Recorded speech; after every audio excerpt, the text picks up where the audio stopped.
Hello children, I am Suma, economics lecturer, Gopal Swami PU College, Mysore. In today's first PUC economics session, in continuation with the session of economic reforms since 1991, that is the third chapter of your first PUC, here we are going to learn today about World Trade Organization, that is WTO. World Trade Organization was formed in the year 1995. It was a successor of GATT, General Agreement on Trade and Tariffs, which was formed in the year 1948 with a combination of 23 member countries. So, when there are some loopholes, when there existed some problems in the GATT, that is General Agreement on Trade and Tariffs, we had to come to a common consensus that we are forming a WTO, that is World Trade Organization, to accelerate the growth in trade and commerce of the world, and therefore the World Trade Organization was formed in the year 1995. So now let's see about the objectives, ಉದ್ದೇಶಗಳು ಯಾವ ಕಾರಣಕ್ಕೆ WTO form ಆಯಿತು. The objectives of WTO, it is to administer the multilateral trade agreements, ಅಂದರೆ ಬೇರೆ ಬೇರೆ ದೇಶದ ಬೇರೆ ಬೇರೆ ರೀತಿಯಾದಂಥ ಕಾನೂನುಗಳನ್ನು ಒಳಗೊಂಡಂತೆ ನಾವು ಮಲ್ಟಿಲ್ಯಾಟರಲ್ ಟ್ರೇಡ್ ಅಗ್ರಿಮೆಂಟ್ಸ್ನ ನಾವು ಫಾರ್ಮ್ ಮಾಡೋದಕ್ಕೆ ನಾವು WTOನ ಒಂದು ಮುಖ್ಯ ಉದ್ದೇಶವಾಗಿ ಅದು ಎಸ್ಟಾಬ್ಲಿಷ್ ಆಯಿತು. The second one is to provide equal opportunity to all the countries in the international market of trading and commerce activities. ಈಗ ನಾವು ಗ್ಯಾಟ್ನಲ್ಲಿ ಬರೀ 23 ಕಂಟ್ರೀಸ್ ಇದ್ವು, WTOದಲ್ಲಿ ಆಲ್ಮೋಸ್ಟ್ ಎಲ್ಲ ಕಂಟ್ರಿಗಳು ಸೈನ್ ಮಾಡಿದ್ವು. That they opened up because of liberalisation, privatisation and globalisation. ಈ ಕಾರಣಕ್ಕಾಗಿ ಪ್ರತಿಯೊಂದು ದೇಶವು ಒಪ್ಪಿಕೊಂಡಿತು every country should get equal opportunities for international trade opportunities. Then to enlarge the production of goods and services world wide, and WTO was established to frame the rule based trading regime. ಅಂದರೆ ಇಷ್ಟ ಬಂದ ಹಾಗೆ ಅಬ್ರಪ್ಟಾಗಿ trading ಆ್ಯಕ್ಟಿವಿಟೀಸ್ನಲ್ಲಿ involve ಆಗೋದಲ್ಲ. According to some rules and regulations, each country will trade internationally with the products that is produced by each country. So the next objective is the very important objective is to protect environment, but I don't know how far it is met with, but the protection of environment was also a major objective. Then to facilitate removal of tariffs and non-tariff barriers. Taxes ಮತ್ತು tariffs ಅಂತ ನಿಮಗೆ ತಿಳಿದೇ ಇದೆ. ಆ tariff ಮತ್ತು ಟ್ಯಾಕ್ಸ್ನ barriers ಏನೆಲ್ಲ tax ವಿಷಯದಲ್ಲಿ ಒಂದೊಂದು ಕಂಟ್ರಿನೂ ತನ್ನದೇ ಆದಂಥ ಒಂದು ರೂಲ್ಸ್ ಮತ್ತು ಕಂಡೀಷನ್ಸ್ ಇಟ್ಕೊಂಡಿದ್ವು, ಅದನ್ನೆಲ್ಲ ರಿಮೂವ್ ಮಾಡಿ ಕಾಮನ್ ಆಗಿ ಒಂದು ಟ್ಯಾಕ್ಸ್ ಬ್ಯಾರಿಯರ್ ಅಥವಾ ಒಂದು ಟ್ಯಾಕ್ಸೇಷನ್ನ ಫಿಕ್ಸ್ ಮಾಡೋದು. Again it was another intention, objective. And the next objective is to provide greater market access to all the member countries because of this international transportation, air traffic irbodu, water transportation irbodu. With the help of the improvement of these basic infrastructures, each member country should get equal opportunity to trade with other countries. Whatever we have we can export, and whatever we need we can import. Each country had started to follow its own EXIM policy, export-import policy. So now let's come to the topic of India and WTO. After the economic reforms since 1991, how India dealt with the changes, how India adopted itself to the trading changes that came under the new economic policy of 1991. India was in the forefront of the world in framing the fair trade policies. Now yaವಾಗ open economy ಆಗಿ convert ಆದ್ವಿ, till 1991 we were following the domestic domestic rules and we had only domestic economic transactions. But after 1991 when we signed, because in your previous session you learned that the the World Bank and the International Monetary Fund gave $7 million of loan to us on two conditions, that we have to open up our trade barriers to the world and we have to have free trade with the world internationally. So therefore ಆ ಒಂದು condition ಮೇಲೆ ನಾವು ಒಪ್ಕೊಂಡಾಗ we were in the forefront in making free and fair trade policies and then safeguarding the interests of the development of the world. That was, India was also keen to safeguard the interest of India's development as well as the development of the world, and India showed commitment towards the liberalization of the trade. We were committed because we have signed to the LPG agreement, liberalization, privatization and globalization agreement, and we were committed for the same. Removal of quantitative restriction, that only so and so quantity of the goods or rice or agricultural product should be produced ಅನ್ನೋ ಒಂದು quantitative restrictions ಇಟ್ಕೊಂಡಿದ್ವಿ. ಆ restrictions ನ ನಾವು remove ಮಾಡ್ಕೊಂಡ್ವಿ and we have even removed the tax barriers that we had on the foreign investors. India being a developing country did not question the agricultural subsidies. ಯಾವಾಗ ನಾವು world trade organisation ಅವ್ರ ಜೊತೆ ಒಪ್ಪಂದ ಮಾಡ್ಕೊಂಡ್ವಿ, when we have agreed a contract, when we have signed an agreement, we did not bother about agricultural subsidies also, because even though in India we are all dependent on monsoon only for the agricultural productivity, then also we did not wait the World Bank to give us the subsidies, because we were self-sustenant by then, because we started having the individual borewells. Indian government started giving the borewell facilities, borewell loans to the agriculture, so that they should stop waiting for monsoon rains and they should start agricultural productivity intensively. So now let's see about the Indian economy during the reforms. So when all these happened, what was the situation? You all know that we had till 2017 we had the plans, 5-year plans were working on. So ಆ ಒಂದು ಕಂಡೀಷನ್ಗಳಲ್ಲಿ ಮಧ್ಯದಲ್ಲಿ ಕೂಡ ಇಂಡಿಯಾದ economic situation ಹೇಗಿತ್ತು? The growth of GDP has increased from 5.6% in 1981 to 8.2 in 2007 to 2012. In this period we have increased our GDP. It is a greater contribution from our economy. Then service sector growth was enormous. ಅಲ್ಲಿ ತನಕ ನಮ್ಮಲ್ಲಿ ಇದ್ದಿದ್ದು primary sector and secondary sector of economic production, but after that we had the service sector, that is tertiary sector. Today the major contribution to the GDP of our country is coming from the tertiary sector. ಸೇವಾ ಕ್ಷೇತ್ರದಿಂದ ನಮ್ಮ GDPಗೆ ತುಂಬ ದೊಡ್ಡ contribution ಬರ್ತಾ ಇದೆ. ಇವತ್ತು ಎಲ್ಲ ಕಡೆ ನಾವು ಸರ್ವಿಸ್ ಪ್ರೊವೈಡರ್ಸ್ ಆಗಿದ್ದೀವಿ. ನಮ್ಮ ಸಾಫ್ಟ್ವೇರ್ ಸರ್ವಿಸ್ ಪ್ರೊವೈಡಿಂಗ್ BPO ಇದೆಯಲ್ಲ, ಅದರಿಂದ ನಮಗೆ ಸಾಕಷ್ಟು ಬೆನಿಫಿಟ್ ಆಗಿ ಸಾಕಷ್ಟು ಲಾಭನೂ ಸರ್ಕಾರಕ್ಕೆ ಅದರಿಂದ ಟ್ಯಾಕ್ಸ್ ರೂಪದಲ್ಲಿ ತಂದು ಕೊಡ್ತಾ ಇದ್ದೀವಿ. Then rapid increase in the foreign direct investment as well as foreign institutional investment. ಹೊರಗಿನ ದೇಶದ NRIಗಳಿರ್ಬೋದು ಅಥವಾ ಬೇರೆ ದೇಶದ ಪ್ರಜೆಗಳೇ ಇರ್ಬೋದು, ನಮ್ಮ ದೇಶದಲ್ಲಿ ಮಲ್ಟಿನ್ಯಾಷನಲ್ ಕಂಪನೀಸ್ದು ಬ್ರಾಂಚಸ್ ಅಥವಾ ಅದರದೊಂದು ಕಾಲ್ ಸೆಂಟರ್ಸ್ನ ಎಸ್ಟಾಬ್ಲಿಷ್ ಮಾಡಿ ಅದರಿಂದ ಅವರು ಲಾಭ ಪಡ್ಕೊಳ್ಬೋದು ಅನ್ನೋ trust India gained the trust, and therefore foreign institutional investors and foreign direct investors came, and $100 billion of US dollars have come to India, has flowed to India in the form of foreign institutional and foreign direct investment. India is one of the largest foreign exchange reserve holders today. ನಮಗೆ ಯಾವಾಗ LPG situation ಇದ್ದಾಗ 15 ದಿನದ ಒಂದು petrol ದುಡ್ಡನ್ನು ನಾವು ಕೊಡಲಿಕ್ಕೆ ನಮ್ಮಲ್ಲಿ ಸಾಮರ್ಥ್ಯ ಇರಲಿಲ್ಲ. Now we are the best foreign exchange reserve holders. Today we are one among the major foreign exchange reserve holders of the country and successful exporters of auto spare parts, engineering goods, software goods as well as textiles. So almost all Indian products, not even these, even the Ayurvedic products are also gaining lots of market in the international level. After this corona pandemic, our Ayurvedic products have got lots of demand in international market.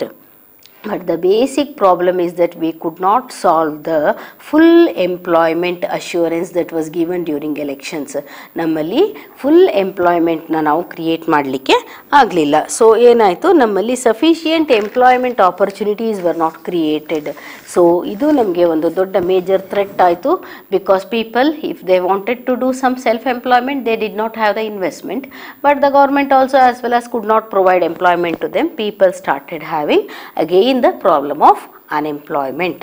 So again you all know India, directly in India 75% of the population either directly or indirectly are involved with the agriculture and agriculture related activities.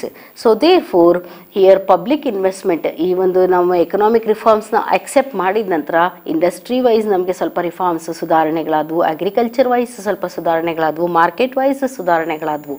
So the reforms in the area of agriculture is that public investment in the area of agriculture reduced.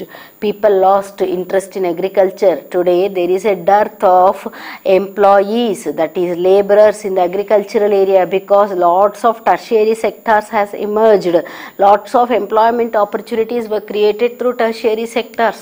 People are willing to go and work in the malls. They are ready to go to house, door to door selling, salesman business, but they are not willing to work in the agriculture. ಇವತ್ತಿನ ದಿವಸ ಅಗ್ರಿಕಲ್ಚರಲ್ಲಿ ನಮಗೆ ಲೇಬರ್ದು ತುಂಬ serious problem ಆಗಿದೆ. ಯಾಕೆಂದರೆ agriculture ಕೈ ಕೆಸರು ಮಾಡಿಕೊಳ್ಳೋದಕ್ಕೆ ಇವತ್ತು ಯಾರೊಬ್ಬರು ತಯಾರಿಲ್ಲ. ಸೊ ನಾವು ಅಗ್ರಿಕಲ್ಚರ್ ಲ್ಯಾಂಡ್ಸ್ ಎಲ್ಲ ರಿಯಲ್ ಎಸ್ಟೇಟ್ ಆಗಿ ಮಾರ್ಕೊಳ್ತಾ ಇದ್ದೀವಿ.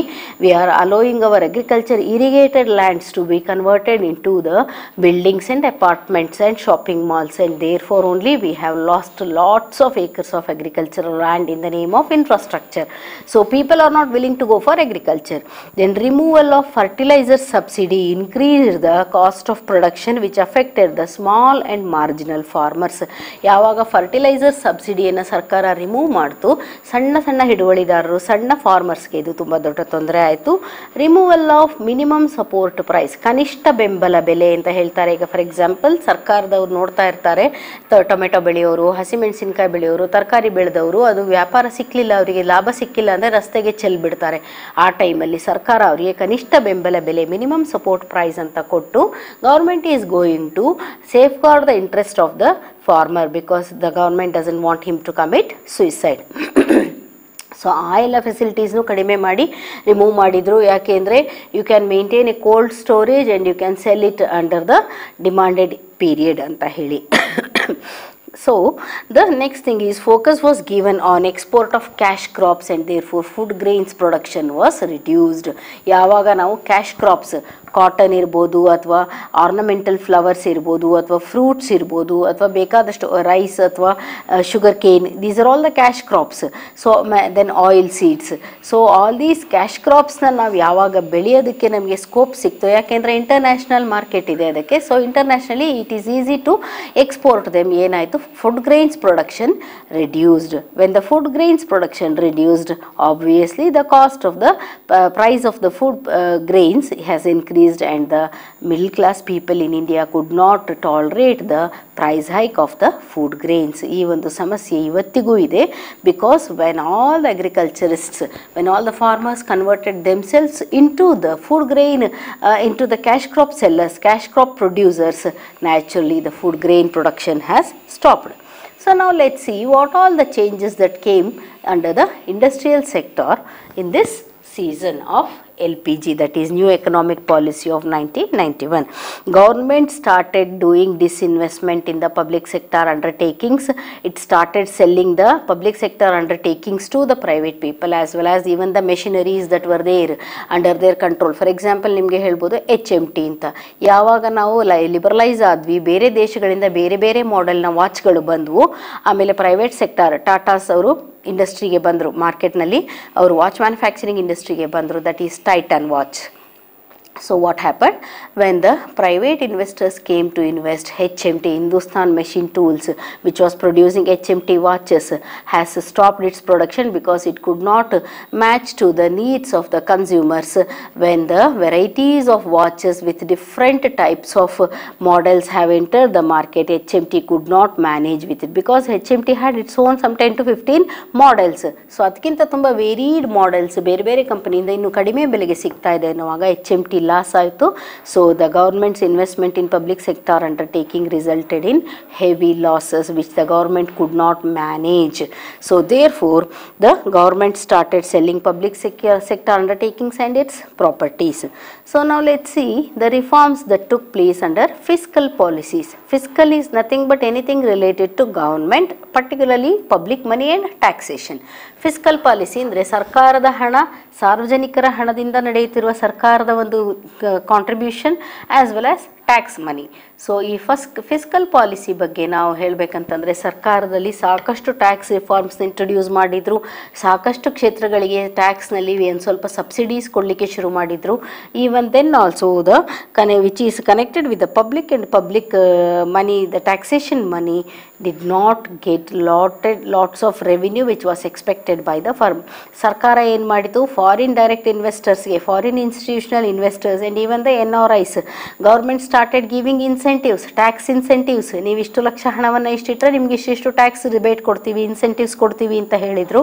ಆದರೆ ಸರ್ಕಾರದಿಂದ ಅವರು ಎಕ್ಸ್ಪೆಕ್ಟ್ ಮಾಡಿದಂಥ money did not come from foreign institutional investors and whatever the offers that were given to the FDIs and FIIs, foreign institutional investors, did not work out well and government had to incur the tax. ಇದರ ಮಧ್ಯದಲ್ಲಿ tax evasion ಕೂಡ ನಡೀಲಿಕ್ಕೆ ಶುರು ಆಯಿತು.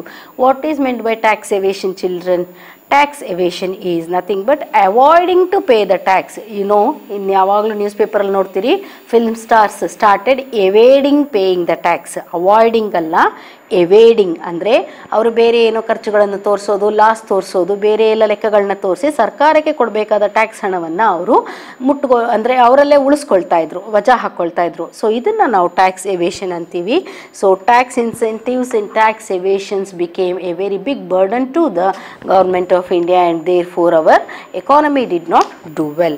So totally we can come to a conclusion that liberalization, privatization and globalization gave an opportunity in terms of greater access to global markets, but local markets, local sellers and local investors did not do well. Local people suffered a lot because of this LPG, because anything that was being manufactured and produced and sold in the local market was having a greater competition from the other people, other country and other states that they are ready to supply. Today we are suffering a lot because of these LPG, acceptance of LPG, but as well as even we have improved in terms of the infrastructure and job opportunity, creation of new job opportunities and the creation of newer ventures. So in this liberalization, privatization, globalization, when the India has signed for this liberalization, privatization and globalization, India had a fear that whether we are going to perform well under this new economic policy, but people's contribution as well as private sector participation has helped a lot. ಇವತ್ತು ನಾವು privatisation ಮತ್ತು ಗ್ಲೋಬಲೈಸೇಷನ್ನ ಮೂಲಕನೇ ನಾವು ಇಷ್ಟೆಲ್ಲ mall ಕಲ್ಚರ್ನ ನಾವು ನೋಡ್ತಾ ಇದ್ದೀವಿ. Today everybody is earning money by sitting at home. Today we are speaking about skill, make in India, skill development programmes, because every other person can not get the government job opportunity in India and therefore ನಮಗೆ ಈ ಒಂದು liberalisation, privatisation ಮತ್ತು globalisation ಮಾಡಿದ್ರಿಂದ ನಮಗೆ internet access ಅನ್ನೋದು ಸಿಕ್ತು.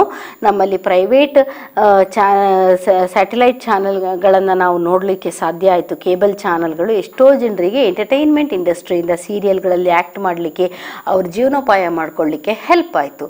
ಅದೇ ರೀತಿ ನಮ್ಮಲ್ಲಿ ಸಾಕಷ್ಟು ಹೆಲ್ತ್ ಇನ್ಫ್ರಾಸ್ಟ್ರಕ್ಚರ್ ಮತ್ತು ಎಜುಕೇಷನ್ ಇನ್ಫ್ರಾಸ್ಟ್ರಕ್ಚರ್ ಡೆವಲಪ್ ಆಯಿತು. Lots of private institutions have emerged. So ಇದು ಎಲ್ಲ privatisation. Today we are studying not only the Indian syllabus, not only the NCERT, we are studying the ICSE syllabus, IGCSE, Cambridge syllabus, Oxford syllabus ಎಲ್ಲವನ್ನು ನಾವು introduce ಮಾಡ್ತಾ ಇದ್ದೀವಿ. We are having more access towards the world than what we had, what our forefathers had, our grandparents had in this society. So we cannot deny the benefits that have occurred, that have come to our country under the name of new economic policy, that is liberalization, privatization and globalization. At the same time we have neglected neglected our capacities, we have neglected our strengths also. ನಮ್ಮಲ್ಲಿ ಎಷ್ಟೊಂದು ಇನ್ನೂ ನಾವು ಅಭಿವೃದ್ಧಿ ಮಾಡ್ಕೊಳ್ಬಹುದಾಗಿದ್ದಂಥ ಎಷ್ಟೋ ವಿಚಾರಗಳನ್ನ ನಾವು ಕಳ್ಕೊಂಡ್ಬಿಟ್ವಿ, particularly the loss of agricultural land. And because of this only, because of liberalization, privatization, globalization only, today we are having a lots of opportunities in the area of education. Our students are going to other countries to have further higher education. At the same time we are having the brain drain problem also. ಅಂದರೆ ಪ್ರತಿಭಾ ಪಲಾಯನ ಅಂತ ಕನ್ನಡದಲ್ಲಿ ಹೇಳ್ತಾರೆ, wherein Indian government, Indian banks are giving loans to the students to pursue their education. Maybe it is engineering, medicine, technological field, masters, everything. But after when once they availed the benefit from the Indian government in the form of loans, they start working for the other countries. ಬೇರೆ ಕಂಟ್ರಿಗೆ ಅವರು ನಮ್ಮ ದೇಶದಿಂದ ಸಾಲ ಸಹಾಯ ಸೌಲಭ್ಯ ಪಡ್ಕೊಂಡು ಅವರು ಇಲ್ಲಿ ಇಂಜಿನಿಯರಿಂಗ್, ಮೆಡಿಸಿನ್, ಬೇರೆ ಬೇರೆ ಕ್ಷೇತ್ರಗಳಲ್ಲಿ ಅವರು ಪದವಿಯನ್ನು ಪಡ್ಕೊಳ್ತಾ ಇದ್ದಾರೆ. But they are going to serve to other countries.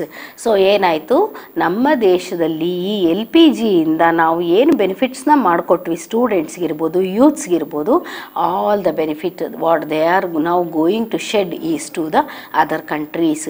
So we are having a greater problem that India is able to produce everything, but it cannot survive in the competition of the world in the area of global standards, because Indian progress or Indian growth, the legs of Indian progress is being pulled by one major cause, that is overpopulation.